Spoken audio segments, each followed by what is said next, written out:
Welcome back to 504 Road Trips. In today's video, we begin at mile 127 in Florida City, heading north on US Highway 1, known here as South Dixie Highway. Florida City brands itself as the gateway to the Florida Keys and the Everglades, and it had a population of 13,085 according to the 2020 census. Travelers fuel up here for good reason. This is where southbound traffic coming off Florida's Turnpike gets dropped onto US-1, so the corridor is lined with gas stations, motels, and chain and local restaurants. For anyone bound for Key Largo and beyond, this is the last big cluster of services before the long pull through the Keys. Just ahead, the Homestead extension of Florida's Turnpike ends at US-1. Northbound drivers use it as a bypass around Miami, but for southbound drivers, it delivers you right here to South Dixie Highway. The original alignment of US-1 through this area sat a bit to the west on North Chrome Avenue, reflecting the early routing that hugged the developing farm towns, rather than the modern arterial we're on now.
At Southeast 8th Street, also signed as Southwest 328th Street and Lucy Street, we enter the city of Homestead.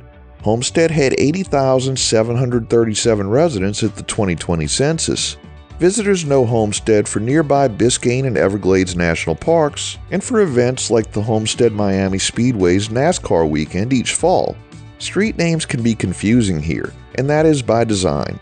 After World War I, Miami adopted a countywide numerical grid to replace a patchwork of duplicate and changing street names. The grid centers on Miami Avenue running north-south and Flagler Street running east-west. Addresses use directional prefixes based on those axes. So a road north of Flagler and west of Miami Avenue will carry a northwest label. Because the origin sits downtown near the coast, the northwest and southwest quadrants are larger than the northeast and southeast quadrants. Several suburbs maintain their own grids alongside the counties, including Hialeah, Florida City, and Homestead. Miami Beach also uses a separate scheme where its streets are numbered but its avenues are named. Thanks to viewer McRivers0226 for contributing to that explanation.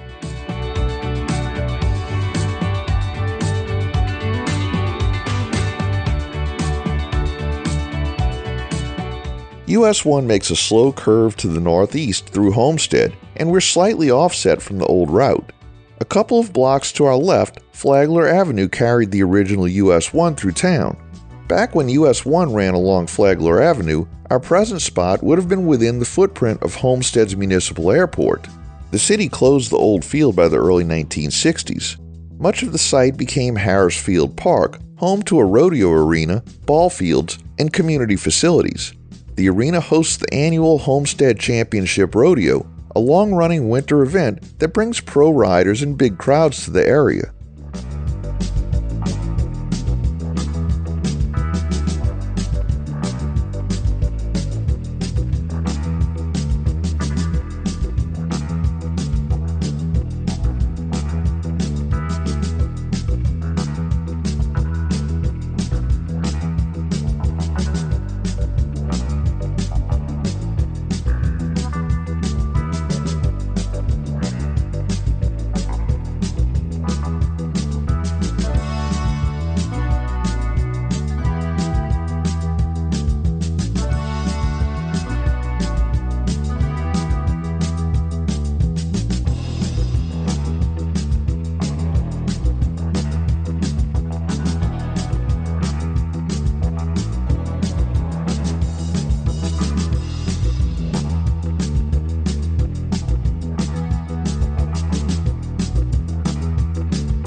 At Kings Highway, we enter Leisure City, an unincorporated community that had 26,324 residents at the 2020 census. Leisure City sits right along South Dixie Highway and is best known to travelers for Coral Castle, a hand-carved limestone complex built by Ed Leedskalnin that offers guided tours daily. US-1 here remains a very wide boulevard with continuous commercial frontage. To our left, you'll notice the Miami-Dade Busway, now branded the South Dade TransitWay. It's a dedicated bus rapid transit corridor that parallels US-1 for about 20 miles, linking stations from Dadeland south to the park and ride at Southwest 344th Street in Florida City. The line uses exclusive lanes, enhanced stations, and signal priority to speed trips along this busy corridor.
We conclude today's video at mile 132.5 as we leave Leisure City.